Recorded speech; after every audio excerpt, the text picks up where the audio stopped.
KTR down down KTR down down KTR KTR ఖబర్దార్ ఖబర్దార్ నిరుద్యోగుల ద్రోహి కేటీఆర్ డౌన్ డౌన్ నిరుద్యోగుల ద్రోహి కేటీఆర్ డౌన్ డౌన్ నిరుద్యోగుల ద్రోహి down down KTR down down నిరుద్యోగుల ద్రోహి కేటీఆర్ నిరుద్యోగుల ద్రోహి కేటీఆర్ నిరుద్యోగుల ద్రోహి కేటీఆర్ సిగ్గు సిగ్గు 10 ఏళ్ళు ప్రభుత్వాన్ని వర్ధిల్లాలి వర్ధిల్లాలి నిరుద్యోగుల ఐక్యత వర్ధిల్లాలి వర్ధిల్లాలి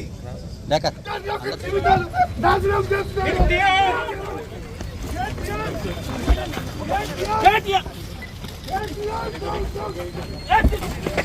కేటీఆర్ యువత కోసం రాష్ట్ర ప్రభుత్వం ఆలోచన చేస్తూ ఉంది.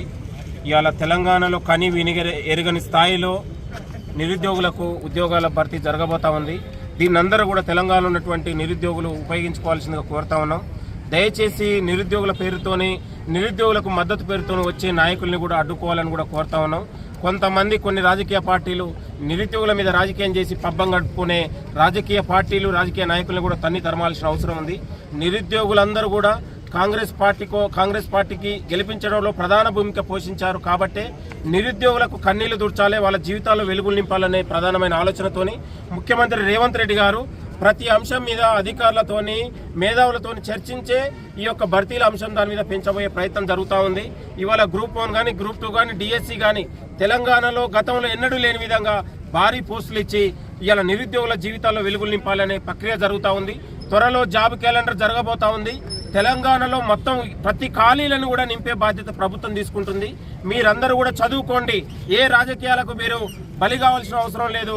కుళ్ళు రాజకీయాలలో మీరు ఇది కావద్దని కూడా తెలంగాణ యువతకు కోరుతా ఉన్నాం.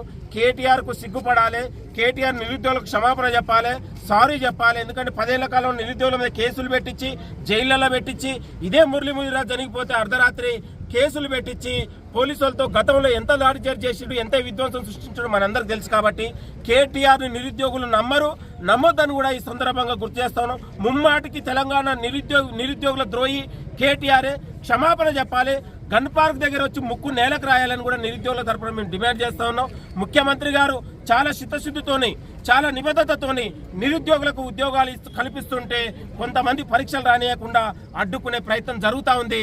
దయచేసి తెలంగాణలో ఉన్నటువంటి నిరుద్యోగ యువత నమ్మొద్దని కూడా కోరుతా ఉన్నాం.